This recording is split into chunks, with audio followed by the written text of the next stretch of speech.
morning. Good morning. Good morning out there. Good morning, Elizabeth. Good morning, Sonia. Good morning, Good morning, Denise. Kelly. Everybody. It's like romper room. Now I made you myself. I see so-and-so. I see so-and-so. Anybody else romper room? Oh, watch this. Tristan, you ever watch Romper Room? You ever heard of it? Because he's a little baby. Nope. Anyways, good morning. Good morning. I'm kind of excited. We're wrapping up this book today. And Jenny asked me, because we did one last week, right? We did, but Jenny had a long term. weekend. So she's like, could you remind me, like, what's this book about again? It's true, but hey, we all need refreshers, man. So it's Shake It Up by Dan Manginelli. It's about big dreams and bold choices on the road to success. Okay. Now, like I said before, it's a lot of the same stuff that we think it's about every time, but this one's it's just a little cooler.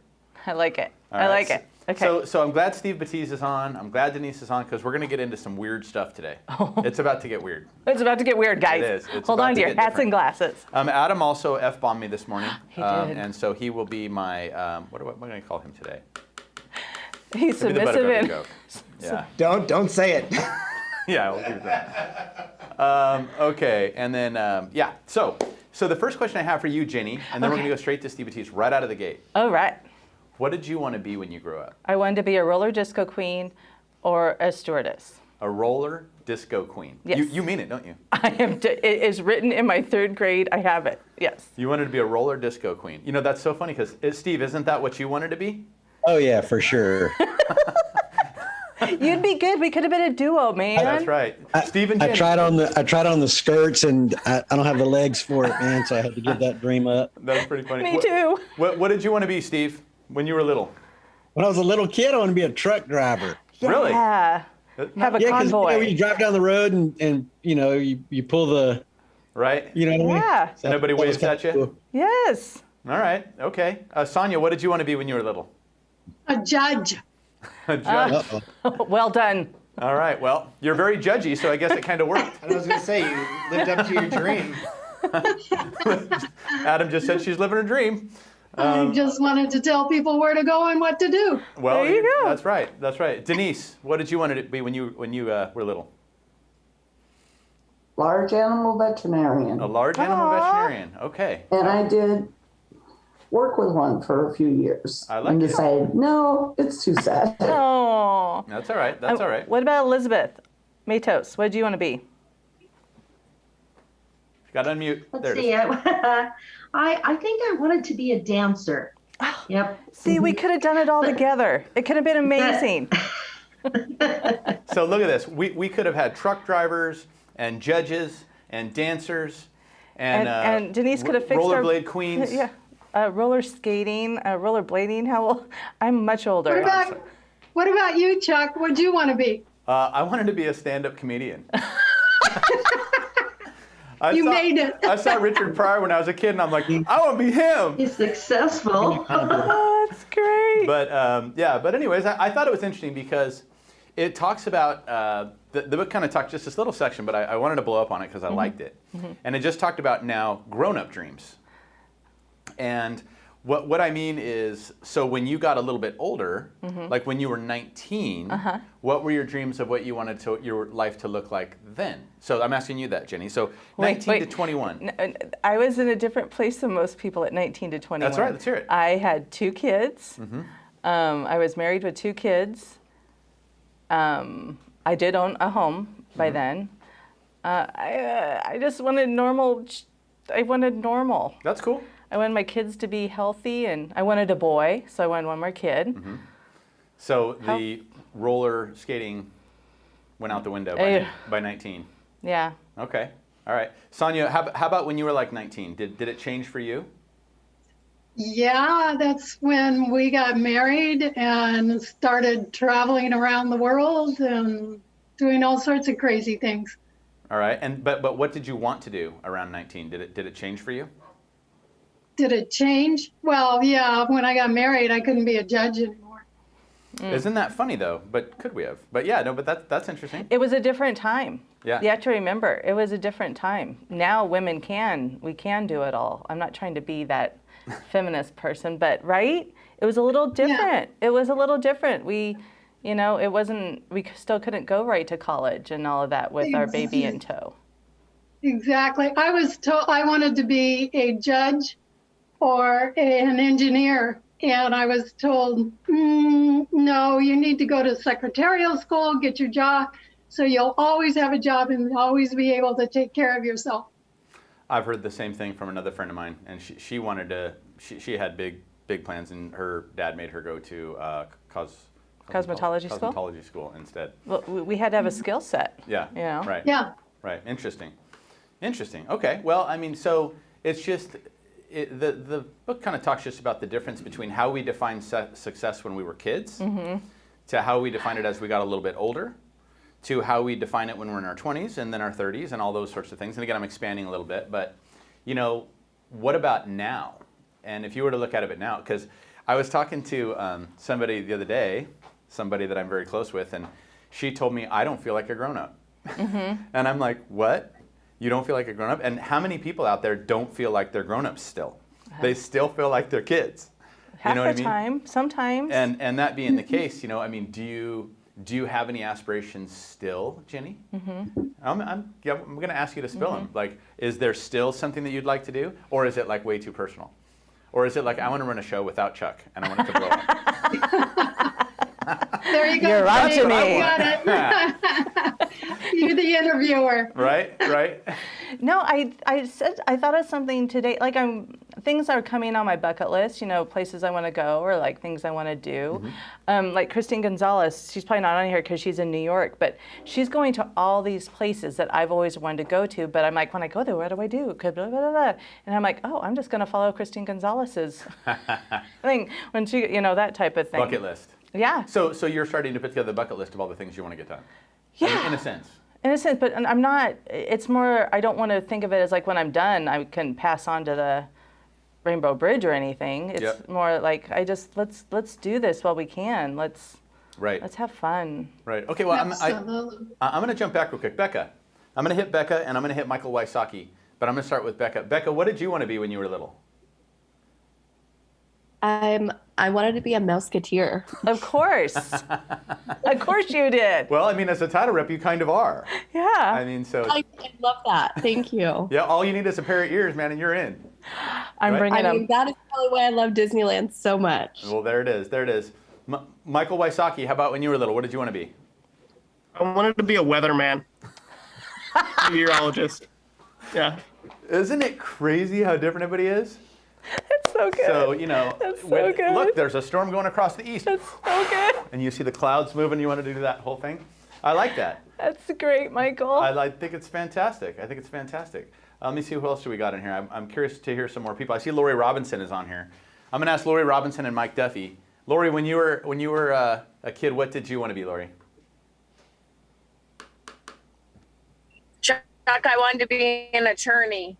Oh, okay. Oh, you wanted you're to be close to battling it. cases in front of Sonia. And you're still probably doing a case. There we go. I like that. An attorney, huh? And so it just kind of changed in your mind over time? I don't know. What I remember is that my mom kind of talked me out of it, saying there was so many attorneys in the world, blah, blah, blah. But I don't know if that's true. That's just what I remember. That's very interesting. How about you, Duffy? Yeah. Duffy, when you were a kid, what did you want to be? Let's see if he's there. There he is. I wanted to be a professional football player. That's all I ever wanted to do until I realized I was in high school and I was too slow. No. Well, I mean, hey, but that's cool. So But I started in sales when I was 9 years old, so I guess that stuck. Right. There you go. Right. I wanted to be a professional What were you ventriloquist. selling at 9? Say that again, So at Sonia? 9 years old, Oh.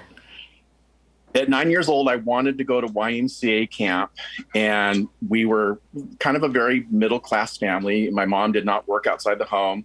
So when I came home to talk to my mom, she said, Michael, we can't afford it. So the next week, the teacher talked about if you didn't have the money, you could sell toffee-covered peanuts door to door. And so I talked the teacher into letting me have 2 cases of toffee-covered peanuts, even though I didn't get the form signed by my mom yet. And she let me bring the form home. I carried 2 toffee-covered cases of it home. She signed the form, but I had to sell her on it and then take the form back. And then I would after sports in the afternoon, I would take my sister's wagon and go door to door selling toffee covered peanuts until I earned my way. And I did that for 2 years, earning my way to summer camp. That's Good for you. good experience. You went from toffee covered peanuts to houses to commercial real estate. So, it Yeah. kind of worked out. Good job. Yes. Good job, Mom. Thanks. Hey, Adam, what did you want to be? I wanted to be a professional ventriloquist. Is but this true? This is true. Well, you kind of are now. Well, no, now I'm just the dummy and Chuck's the ventriloquist.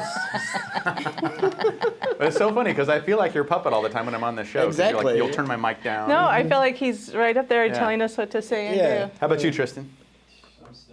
He's still a baby. When you were 8 years old, what did you want to do? Nothing jumps in He's your head. overthinking it. That's He's the too first. embarrassed. Yeah, right on. All right, well, let's keep rolling.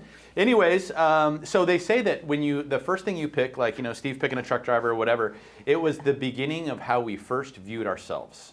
It was the first view of what we thought we were capable of and our view of ourselves and where we could visualize our little personalities and brains and all that stuff being someday. I think it's what we would have joy in. We thought this would be fun. This would be a great time. Like Steve said, people want you to honk and Yeah. stuff. Well, I mean, who wasn't a kid like going like this when the trucks went by? yeah. Right? So yeah, that's true. So how we view ourselves. Yeah, that's the suggestion. It's just our first Okay. our first own self-image, and what they say that what we dared to. Oh, Norma Ramirez said that she wanted to be an astronaut. I love that. Oh, wow. It's not too late, Norma. It's No, not too just late. gotta get some money. You can go up there with Elon. Go up there with Elon, right? Bezos is doing it too, Bezos, right? yeah. So the quote is, what we dare to dream for ourselves was how we valued ourselves. Is just kind of the suggestion. That's the plan. She's doing it. She's hunting Bezos right now. So it's basically just went from grown-up dreams, and it says that as we get older. So when you were moved from like 8 up to a little bit older, you started to lose your innocence, and you started to see that the world is not that easy, and that you're not always going to get what you want, like the Stones said. And our Which is what you confidence need. gets bumps and bruises and beat up and all that sort of stuff. And then the next thing you know, you start settling into a devalued dream Oh, of something a little bit different as we move along. I'm just saying, Oh, this that is what the book said. I know, hurts, I'm not trying to be right? negative. I'm just saying No, that no. it's society. no, it's a great reminder to look at ourselves. And here's the scary part. We stopped believing that we could get there. Amen. Now, I still believe that Steve could be a truck driver, so I don't think it applies to everybody. For sure. But because Wait, we stopped what are you- believing it. What are you saying about me? What are you? Roller Queen? It's very popular again, but I don't think I have the needs for What it. do you think, Adam? Could Jenny be a roller queen still? Oh, totally. There it is. Totally. You're in. Or an ice skater. We're starting a Coda Banker team. You're the captain. Hey, actually, talk to Jennifer. I know she does Jennifer Moore. the She does that. derby. Yep. All right. So anyway, so I thought that was interesting. Asking That is again. very interesting. So if you were to ask yourself now, what do you want to be when you grow up? It's for a lot of us. I'm not going to say it's too late, but the clock's ticking, baby. Tick tock, tick tock. And so when you were younger and more idealistic, it was different. But are most of us living that life? Not necessarily. But again, your views change.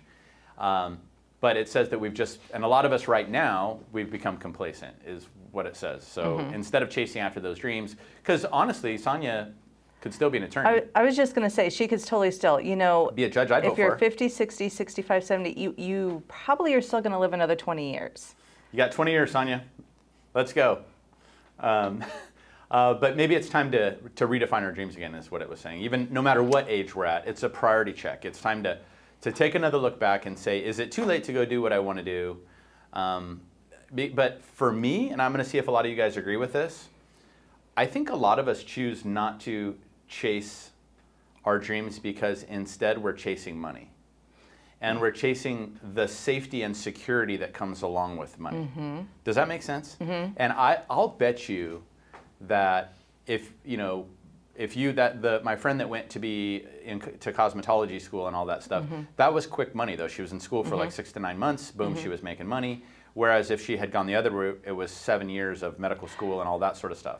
But I know some cosmetologists who make more money than most people. I was going to say that about Lori Robinson. Yeah, and Lori probably is making more money than some. I mean, Than an unless attorney, you're. and every time I look at her, she's living a good life. She's going to Havasu, Yeah, running she has around, balance. doing all that sort of stuff. Yeah. So you got to wonder. The Zings used to always say that attorneys would try to push them around, and then they would look at them and realize they probably make 2-3 times what that attorney was making, if not 4 times. So. But I do think that our concerns about money, safety, and security are the problems. That's what I was thinking. What do you think about that, Sonia? You think that we don't chase these dreams because we're so worried about our financial situation, or is that just something that's a plague to me because I was raised broke? You know, you got to wonder if or if that's just everybody's is different. You're muted, Sonia. Sonia, you're muted.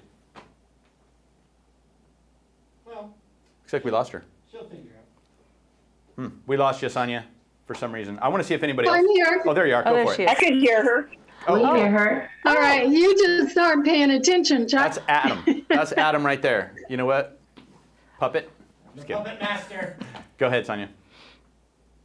Well, I was going to say money always plays a part in the ability of how soon or how fast you go somewhere. In many cases, it costs money to make it happen. But I think our dreams and reality begins to set in that, do I really want to be a truck driver driving all over the world and not having, all over the states and not having a family? And, you begin to reprioritize what is important and where your life really is going, For me, I still think it would be a hoot to be a judge. The engineering has kind of gone by the wayside, but when I look back, I don't regret, getting married and then taking off and traveling the world with my husband and doing that. So it usually works out, but you stay focused on what's best for you. What about when somebody told you that you probably can't do it and it's too difficult? Didn't that hurt? Yeah. Doesn't that, after all these years, 50 years later, still haunt you a little? Yeah, but I still feel I could do anything I really wanted to if I set my mind to it. But I'm in a position, well, do I really want to work that hard? Okay, so I have a little bit of a different attitude right now. Only I do have long-term goals for the coaching. I have long-term personal goals. I still would love to live in Europe again for not a long-term, but 3 or 4 months. So yeah, you always have to be looking forward. Don't say I'm too old or I don't have the money or I can't find the way. There's always a way to find where you're going. Absolutely. Guaranteed on that. Right. And it's funny because then his next section ties into coaching. Okay. And he says that, when you redefine where you want to go and what you want to do and what you enjoy and all that it's important to have a coach is what he says. He literally says that. And his idea of coaching, because realtors are a little different. We need therapy more than we need coaching sometimes. But one of the things that he says is, the type of coaching that he says that you need is priority list coaching. Yeah. So, and he talked about, so if you were to redefine where you wanted to go, he almost, and I kind of agree with him, if you set out your life plan and your goals and the things you want to do and your financial situations and passive incomes or whatever floats your boat. Right. He says that then you create a list with your coach of how you want to get there, and every week you have that person hold you accountable and you can do anything. But it also discussed how a lot of people will come back to that coach and say, I didn't have time to work on my piece this week because, this problem I had to work on, or you gave me too much to do and there wasn't enough time to do it, blah, blah, blah. But, and then there's, of course, the others that don't believe they need any accountability. Yeah. And we know some people like that, and some of them don't, really.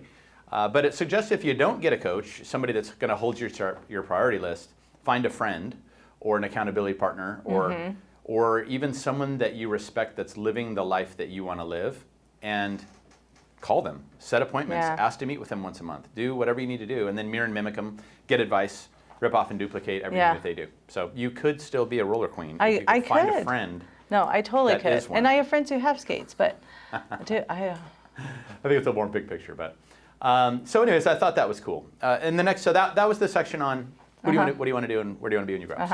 So the next section is called From Average to Achiever.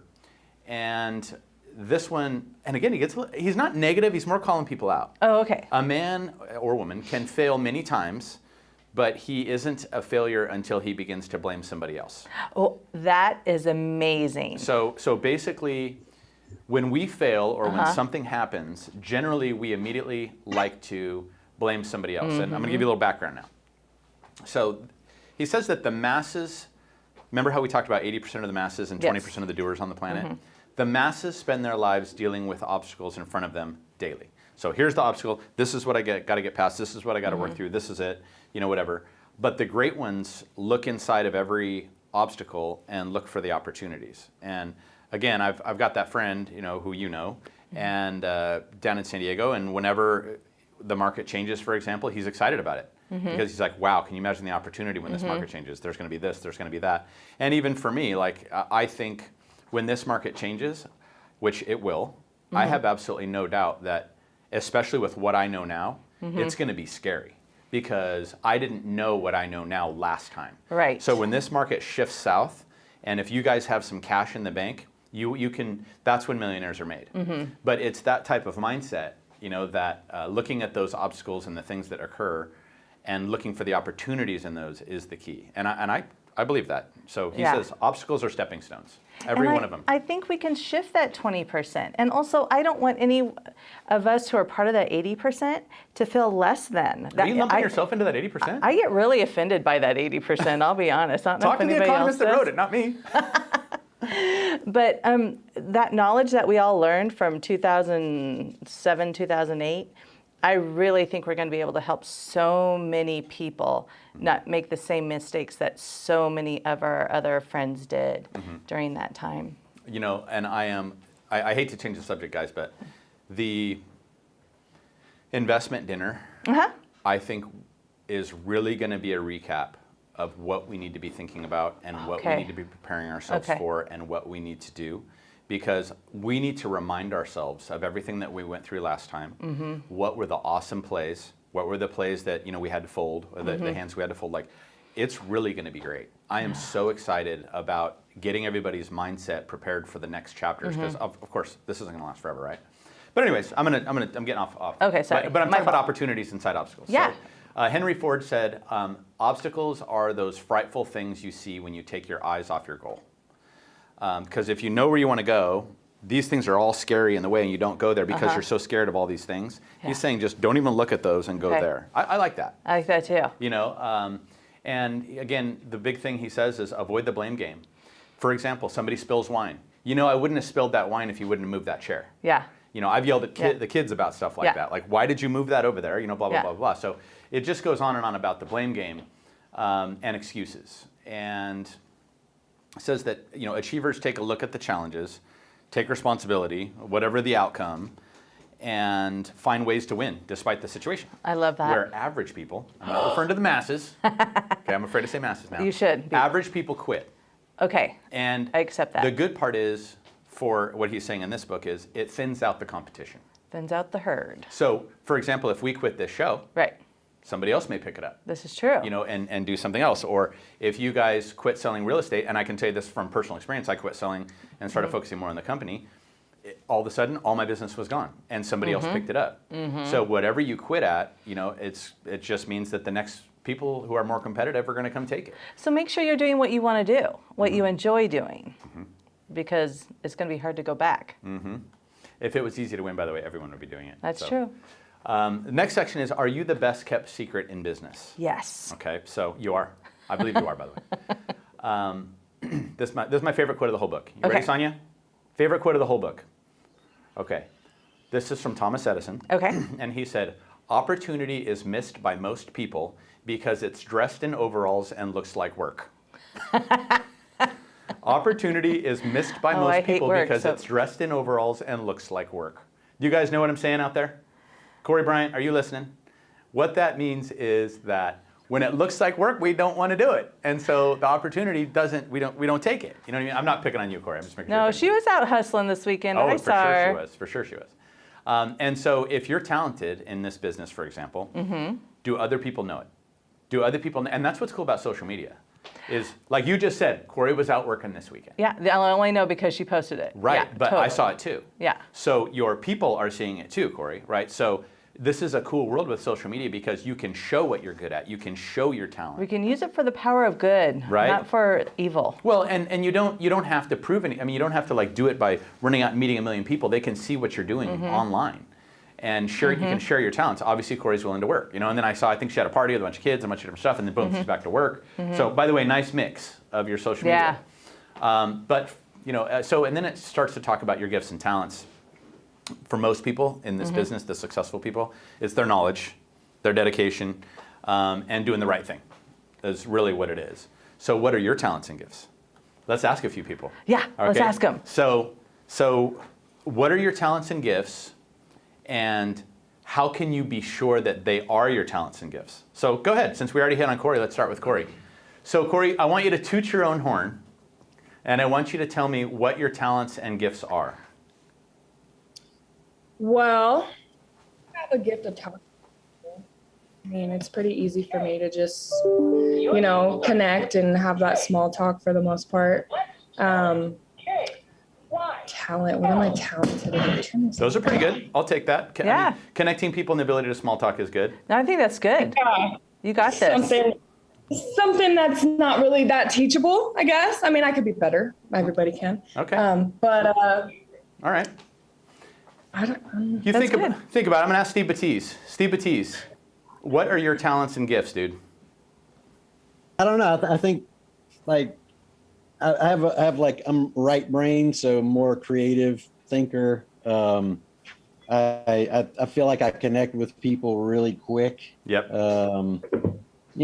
Just being creative and figuring out things, and okay, that's it. I like that, and I would agree with you, by the way. Vicki Carpenter, I know you're on the call. I want to ask you this. What are your talents and gifts? What do you think they are? I think that I have a gift to gab, and I have I want to put things together. I'm a problem solver.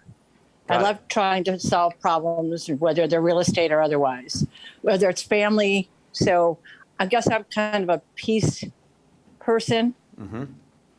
Okay, I like that. Michelle Carnley, I know you're probably driving her out somewhere in the world, but what are your talents and gifts? Oh my gosh. Okay. I am in the middle of 3 escrows, opening up a new escrow today for Luke. And I received a couple offers on my Nearbrook house yesterday. But I do believe my talents and gifts are definitely that I'm a people pleaser. I like to please, and I like to go above and beyond. So like Steve was saying, I think I have the gift of gab, but once I get that client, I like to, because I know all you guys are out there and we're all in competition, right?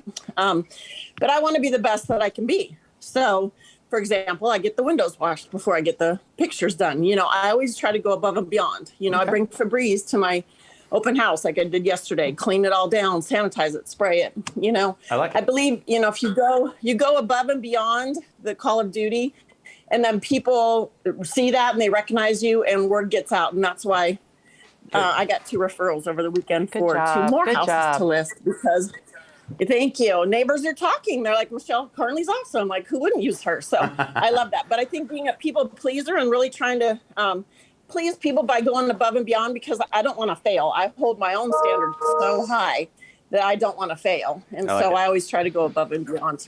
I like it. So one of the suggestions it makes in the book, Jenny, is how can you rediscover them, right? And the question is, what have you heard others say about you? So, I would ask you what your talents and gifts are, but we don't have all day because I know you'll go on and on. Okay, so, but what have you heard others say about you? I actually saved it on my phone what this one friend said to her husband, because like we, did that sound weird? We Marco Polo, she lives away, and he heard me talking. He's like, she sounds cool. I want her to come up and hang out. And she said she is witty, kind, and thoughtful, I think is the 3. And I was like, that's awesome. You'll take it. That's awesome. You'll take it. So that's the first way is what have others heard? What have you heard others say about you? And then the next one would be, and this is a good one, just flat out asking a friend or coworker. So if you say, Chuck, what are my talents and gifts? It would be interesting. Or you could ask Adam over there, or you could ask Jen, or you could ask Sonia, or you could ask, and it's just interesting to hear what your talents and gifts are. I think that's fun. By That would asking be a trusted great friend or coworker. exercise for all of us to do. Wouldn't it be fun? And a nice little boost for those who are in a little slump and need to switch their mindset. And then, so number 1, what do you think they are? Number 2, what have you heard others say? Number 3, asking a friend or coworker. Number 4, what about achievements and awards, no matter how trivial they are? Like what little things have you gotten along the way? So if you you know, if you've gotten a top 10 award, or if you've gotten, you know, something from Toastmasters, or if you've, so it just says, take a look at your achievements and all that stuff. And then take a look at all 4 of them, and you can kind of look at the patterns in the answers of what are your talents and skills and gifts.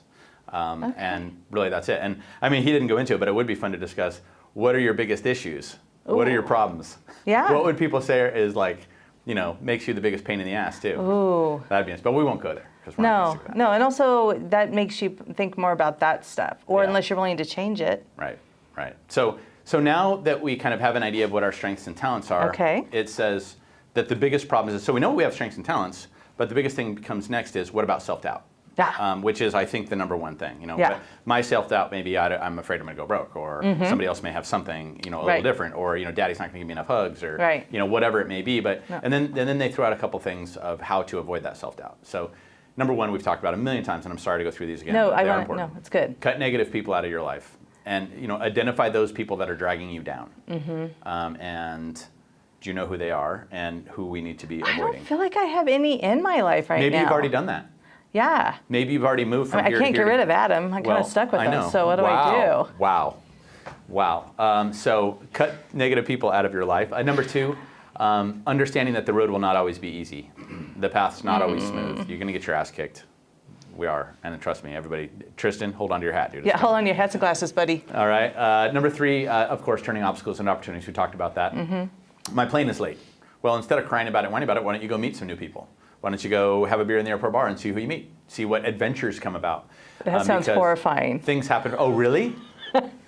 Really? Oh, God, that sounds great to me. I would take the opportunity to just chill, though, and maybe go shop in the little thing, buy a book. Okay. But the thought of going in and talking to someone, oh my you God. of all people? I know. That's weird, huh? But bottom line is, things happen for a reason, and you just got to make the most of it. I agree with that. Whatever that may be. And then decide that quitting is not an option. So the next piece is managing your roadblocks. Right? So we all have roadblocks. Okay. And it says perseverance is a great element of success. If you only knock long enough, someone will eventually open the door. Open the gate is what they say. There was a quote that we always say, like, what is it? What is it? Perseverance breaks down resistance, or what? Do you remember that one, Adam? Yeah, perseverance breaks down resistance. Yeah, I mean, it's just true. The longer you try, like if you really want a girl to go out with you, you just keep asking. Eventually she might. Either that or she's going to turn you in. One of the two. But, you know. But what every breath you take. No, all right. So basically, everyone has a gate that we can't get through, blocking our paths. There's things, and I do too. So do you. So what is the biggest roadblock for each of you guys? And that's the next question for everybody. So is it someone that's robbing you of your confidence? You don't have to say their name or do anything like that. That's true. Is it a self-defeating personality trait? Is there something that is it some person specifically standing in your way that you wish was standing next to you? Do you need to change your approach? Do you need more skills? What's your biggest roadblock that you need to fix to be able to move forward? So let's ask a couple people that. Sonia, first off, do you have any comments on people's roadblocks when you're coaching? I'm sure that's what you're trying to get people around, is their roadblocks, right? What are you seeing as common? Oh, yeah, we absolutely. That's, you know, when you're in coaching, I often ask, what is your biggest challenge? What are we dealing with? And how can we work around that to make it a positive instead of a negative? It's interesting what I find most of the time. And when you asked that question, the first thing came to me was my mindset. That's what holds me back more than anything. And I see it in coaching also, but there's so many things I think I should be doing, or I want to do, or I go forward, and then I come up with all these reasons why I shouldn't, or I can't, or, you know, there's 101 reasons why I shouldn't go forward. And yet I still have those dreams, and I still have those wants and goals that are still out there. So I think mindset is huge for everyone. All right, Steve Batiste, what do you think is your biggest roadblock? Same thing, man. I was going to say myself, but, you know, I mean, it's the same thing. It's, you know, getting up off the couch. You know what I mean? I do. Yeah. I do, as you're sitting on the couch. Yeah, I know. the irony. As I'm sitting on the couch, oh, let me stand up. Hold on. All right, I did it. I'm done for the day. You're funny. Okay, That's all right. good. So biggest roadblock, Vicki Carpenter. You've been a super stud your whole career in real estate, but you got roadblocks. What's your biggest roadblock? I think it's me, and it's the fear of almost having too much, having successful too much, because I have a problem of not taking enough time for me. I always give. I'm in the community, or I'm always doing something, and I feel like I don't my roadblock is I don't think I set aside enough time for me, and I think I'm afraid to do more, to be even more successful, because I don't know where I'm going to find the time. It's so crazy that answer, Vicki, because I think everybody can relate with that. It basically just is. It's a fear of something. It's a fear of something that holds everybody back, and it's just so strange when you see people like Trump or Obama or any of these people that became the most powerful people in the world, that they don't have that fear. Yeah. I mean, they do, but they're able to control it and work around it better than most. I think they hire people. Vicki, this is the second time you've said something about that. I really think you need to think about this and hire some people or something that you trust, so you can breathe and have fun. You know what? Sonia gave me that same advice. Anybody out there? Want to volunteer? Who's ready to take on a project? Sonia gave me that same advice to take the time for myself, and I'm with you, Vicki. I struggle with that too. I feel overwhelmed with everything that's going on, and I told Sonia last week I would take an hour to go exercise, and yet I did not do it. So I understand exactly what you're saying. Right, Adam. But Go ahead, Sonia. No, I was just going to say there's that fear of success. And you look at Vicki and her career, and most of us would look at her as a highly successful agent, person, this sort of thing. And yet there's that fear of going to the next level, the fear of not being able to handle it, the fear of not being capable of doing that, or just the fear of being successful. It's out there. Yeah. 100%. True story. Adam? My biggest roadblock? Probably you. I knew he was going to say that. No, what's the... Well, I mean, I got to keep my foot in his head. Yeah, exactly. That's true. And I appreciate it. That's true. I'm part of the 80%. I need to be ruled over. So you're actually helping me. No, probably my crippling anxiety. Your crippling anxiety? Crippling anxiety, and just the fear of leaving this comfortable, cozy job.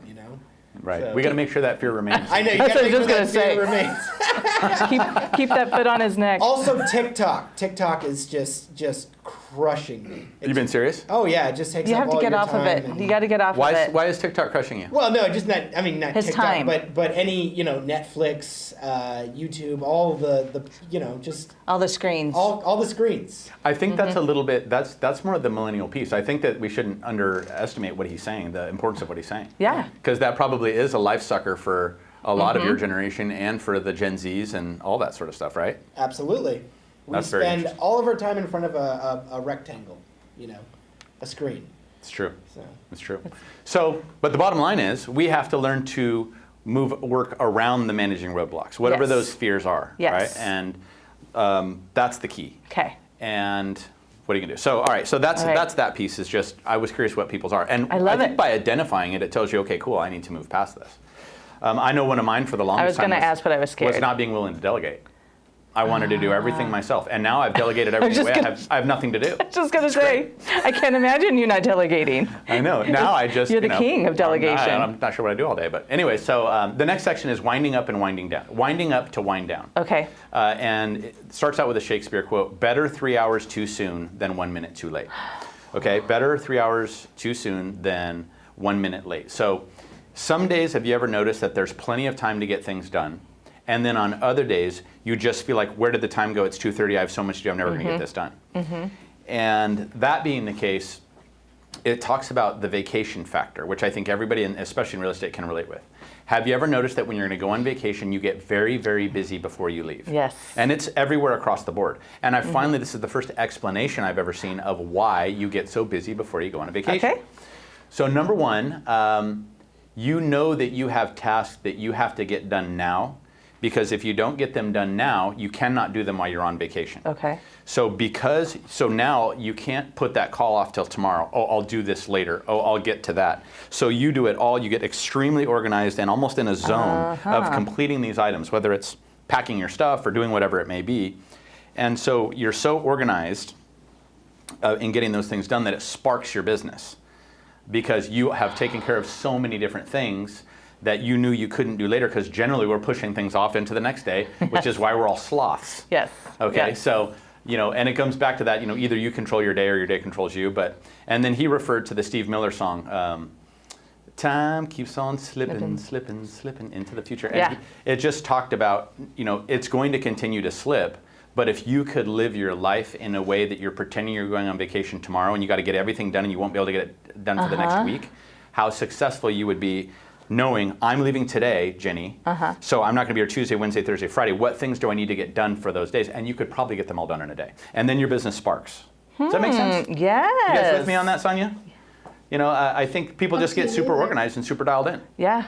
So that's. Well, they also put energy into their business, and when you put energy in it, it comes back, and it's basically what you're saying. Right.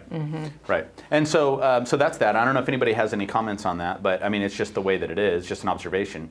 The next one is high gear, big win, is what the next section is called. And we talked about this a couple weeks ago, and this is one that I've had conversations with Sonia about that I'm going to bring up. But the greater danger for most of us, this is Michelangelo, right? Sistine Chapel, David, all that sort of stuff. Okay. The greater danger for most of us lies not in setting our aim too high and falling, but in setting our aim too low and achieving it. Do you remember talking about that last time? So instead of having our goals up here, and I'm guilty of this, I put my goals right here and I always reach them. Because my friends have criticized me my whole life.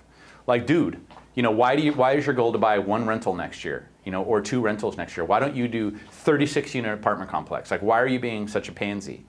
And I look back and I go, because I think it comes down to the fact of, because I think I'm too nervous to set my goals up here, because I don't know how I could handle not reaching them. Whereas I know I can buy a rental. I can figure that out no matter what. I don't care if I got to buy it with somebody else or, borrow it from great grandma or do whatever you got to do. But we make that mistake. And so Sonia and I used to have this discussion when I used to set my goals. And I don't know if you remember this conversation, Sonia. And I don't think she even realized she was saying it when she was saying it. But I've always thought that you should set your goals in a couple different ways. So number one, this is where I'm at now. Okay, so this is where I'm at financially. This is where I want to be. This is how many transactions I'm doing. This is my business. This is my sales. I could set my goals right here. That's where I'm already at. I know I can reach that again next year. Would you agree? Then the next one is to do what's called, like in public accounting, it's called the incremental approach. So I'm going to add 5% to this bottom line, and I'm going to try to take that gradual growth of 5%. Okay. And so next year, instead of buying, a rental, I'm going to try to buy a rental and a half with a friend or something. Okay. Now I've got a rental and a half. So that's the incremental approach. That's generally how I operate. Okay. So for most of you guys out there, I want to make $100,000 this year. Boom, you hit it. I want to make 110. They'll set that for the next year. Now we've also had the people in our goal setting sessions where somebody will scream in the back that made 60,000. I'm going to do $1 million. That shit drives me crazy because I know they're not going to do it. And I know I sound like I'm being negative, but I'm like, that's really unrealistic. So what I did with Sonia is we said, okay, so I'm going to put them into 4 categories. If I come back and I set my goals this year, and I'm going to be exactly the same. That's column number 1. Okay, I want to make exactly what I made, and kind of live the same life, same number of transactions. Number 2 is the incremental approach, which is like a 5% increase. Okay. Number 3 is the reach. Number 3 would be the reach, which would be like, I want to do 20% increase in my business. Which was what you put on me, just throwing that out there. I know, well, we went from 80 to 100, so we gave you about a 21% increase. Yeah, just throwing that out there. Yeah, but the point being that's kind of a big jump. Yeah. Right? But then I would stop there. But that's the one that I was talking to Sonia about that I used to get, like mental about. Yeah, I mean, I would set it, and sometimes I would generally hit it, but it was never the big dreams. It was never like go be president or make $1 million in a year or whatever. So then, just for fun, Sonia said, well, why don't we come up with like a dream column? Okay, that's fun. I thought that was cool because then if it's a dream column, you don't have to hold yourself accountable to that. It's not as stressful. So number 4 was the dream column. I want to make $1 million in a year. I want to buy five rentals this year. I want to buy an apartment complex. I want to do, I want to finally hit my goal of 60 transactions in a year. So I like that because that, for me, takes the pressure off. Yeah, I agree. I'm very much the same way. So when you set your goals, how have you always set yours? Do you want to know the truth? Yeah, go Jen ahead. and I, we don't do the whole number financial thing. Does not work for me. Okay. It does not. It has to be how many. I just keep going and going. Well, I want to just keep meeting as many people. Or it'd be like how many people could I add to our database? That's a good. That type of thing. That was more how my brain works. Why is that? I think the fear, because also then you hear that little thing about, well, if you reach for the moon, but you don't reach it, you at least reach the stars. But then to me, that's still, oh, I didn't hit my goal. Right. Because I don't do well like you if I set a goal and I don't hit it, because then you feel like a loser. I didn't do it. Then you hear if you're not first, you're last. Right. So, I mean, what about other people when they're setting their goals out there? I mean, does anybody else have a different way that they go about doing it? I mean, are you setting yourself realistic goals? I'm going to jump on Becca right now. Becca, you're up next right now. I'm going to ask you, because obviously her goal is title orders and relationships and all that sort of stuff. What about you, Becca? Are you there? Oh, we might have lost her. Looks like we lost her. Oh, no, there she is. Sorry, I had to help get my daughter's breakfast started. No problem. How do you set your goals? What's that? How do you set your goals? Like, do you set them incrementally? Do you set them big, long term? Do you have big dreams? Like, how do you do them? Yeah, so I set them yearly, and then I break them down into monthly, and then I figure out kind of like how you set us up for our yearly marketing plans and planning out the year. I do it the same way. I figure out what I did that year, what I would like to increase, what I increased the year before that, if it was good enough, if it wasn't. So and you then do I break incremental. it down into monthly. Yeah. You do incremental, a little bit each year, right? Yeah, so I just want to make sure I'm seeing an increase. So I think typically my goal increase is like 15 to 20% growth a year is what I would like to see. Right. And so then I figure out, breaking down what title open orders versus closed orders and how many that means I need to open that month or close that month. Okay. All right. And Sonia, what do you see among the top producers that you're coaching? Like, do they set huge goals? Do they set incremental? Do some of them not have them? Like, what do you see? No, we all, in coaching anyway, we all set the goals and we know where you're working towards the end of the year. So I think it's more of the incremental. We go quarter by quarter, half year, that sort of thing is where I usually go. But I love to challenge people like yourself to dream, because I don't know if you guys noticed that when Chuck started going down his dream, his goals and where he was going was so much more stronger, more powerful. And you could feel the excitement coming out of him. I want to buy 5 rentals. I want to do this. I'm going to do that. Wouldn't it be cool? So it's fun to go down that dream goal, I guess you call it. I like the dream love column. going down that. I do that a lot. Let's do that this year. Yeah, dream column. We'll do the dream column this year. Yeah. We'll do it, Sonia. I don't think we've ever actually done it, because I love life planning, because it's so funny, because I do too. I kind of forgot what I set my goal at last year. And last year I decided to go for it. I remember I flew up north, I went to my buddy's house. He lived up on the top of the hill, huge villa, Silicon Valley. And I reached this year, and with a couple of things in my life, and it looks like I'm going to hit them. And it's nothing better than going back and looking in your book and realizing that you hit it. Yeah. And when it's a big stretch too, woo, that's exciting. You're like, I can do it. I can do anything. And you know what? Everybody on this call can do anything. They can. You if really they couldn't, can. they wouldn't be here. They Corey, totally can. Corey, I have no doubt that if you really wanted to, you could be a millionaire within 5 to 7 years. I really believe it. It would take a solid plan, solid action items, a life plan, goals, steps, daily stuff, and you'd have to have some sacrifices. I like what Tom Ferry always said, if you worked your ass off as hard as you possibly could for 5 years, you could never have to work again. I believe that. Yeah. You know what I mean? But Yeah. it's about having it together and being smart and sharp and making sure that your stuff is dialed in and you have that good action plan and you're talking to people that are where you want to be. And that is one of the hard parts. Go ahead. Anybody on this call could be a millionaire in 5 years. No doubt. For sure. So anyways, so that's that's what I meant by setting our aim too low and achieving it. Yeah. And it's remember, it was called High Gear, and it says that most of us spend our lives in third gear.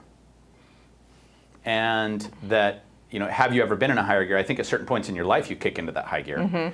And then you shift back into third gear, but your competition right now is shifting into a higher gear. They are. And so we have to hit that gas pedal and switch up into that fourth, fifth, sixth gear if we really want to do it. Yeah.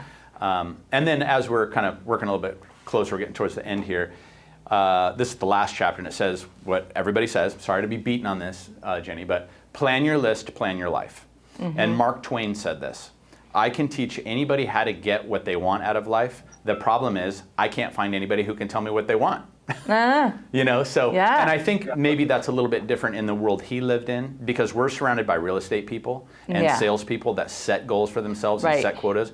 But if you guys go out into the world, and I know a lot of people we've met, you've met, I've met, that are not in this industry. We have a lot of agent spouses that watch this show, for example, and they get all excited because in their plumbing business or in their framing business or in whatever they do, they don't get to hear these messages of planning things out, getting them done, having these goals. And the dream column. We get to hear it every day. Yeah. But most people in the world don't get the opportunity to hear all this stuff, to have coaching opportunities, to have managers that are holding you accountable to things, mentors that are holding you accountable to things. They're just out in the world. So when Mark Twain says, the problem is I can't find anybody who can tell me what they want, I think that is the rest of the world. Yeah, I think here you're right. We're kind of put in a column where you have to know. Does that make sense, Anya? Would you agree with that? We're a little unique there. Absolutely. And, Yeah, no, I love it. we drive that home here. You know what I mean? So anyways, so to be a success in life says you basically have to make your list, convert it into specific goals with specific objectives, and move towards them. Okay, so we got to make a list. Make a list. Specific goals. What was the next thing? With specific objectives. I want to hit this, I want to hit that. Okay. And then choose how long it's going to take. Okay. Right? So if Corey wanted to be a millionaire and she wrote that down, I will be worth $1 million net value by 2028, for example, that's the beginning. You write that down first. Okay. Now I'm going to go, how am I going to get there? I've got 7 years to get there. What things do I need to do to get there? And it's all going to come down to business plans and building your databases and all Doesn't that this sort of stuff. excite you? Like that stuff excites me so much. Like people like taking the time and doing that. Why don't I do that? Right? I mean, Norma Ramirez, right? I mean, what if she wrote down, I want to be worth X amount of dollars by, hey. So she can go to space. Yeah, so she can be the friggin' astronaut. Yeah. Why be the astronaut, right? Corey Bryant, manifest, speak it into existence. But at that point, then this is what I want to do. And I just think most people don't. So anyways, that is the last chapter of the book. I loved this book. It was fun, right? Yes. And so Manginelli did a good job. And like I said, we're going to have him on. I'm in communication with him, thanks to Teresa. And we'll see what kind of guy he is. I hear he's very charismatic and a lot of fun. So we will have him on the show. This is just one. I think he's written like 25 books. Wow. So it should be cool. Anything else you want to add, Jenny? No, I just want them all to know we appreciate them so much for being here. Tell your friends. Tell your friends. Tell your friends. But we appreciate each and every one of you. You guys inspire us. Like we want to hear what you have to say and think and feel. For sure, for sure. Adam? My contractual duty. It is not. Thank you, everyone, for being here with us. Jenny sort of took the words out of my mouth. Thank you for answering the questions that I put onto Facebook, too, by the way. I really appreciate the engagement. And also, Sales Mastery is on this week. We canceled it last week, right? But yep, I'm going to talk to Steve Batiste, and I think we're going to do how to convert online leads. Ooh, that's a good one. Okay. That's a good one. So, guys, I'm really trying to fill the studio audience. So, should we be doing that right now? Oh, up to you. Up to you. All right, we'll talk about that. We'll talk about that. Okay. Yeah, we got to be careful with people out there. So is that going to be Wednesday? It's going to be Wednesday. Is that Wednesday? Well, we're not sure if we're going to be doing it live or in person for a couple more weeks. It'll be on Facebook for sure. Yeah, we want to be a little It'll be on cautious. Facebook for sure. Got it. Before we fill everybody up in the same room. Right. But anyways, thank you, Adam, and thank you, Tristan. Thank you, Jenny. Thank you, Chuck. And thanks for your participation, guys. And go out there. Happy Monday. Set some goals. Write them down. Go get them. Write them down. I'm going to write them down. All right, guys. Okay, take care. Thanks for tuning in. guys. Bye, y'all. Bye. Take care. Later, Brian. All right.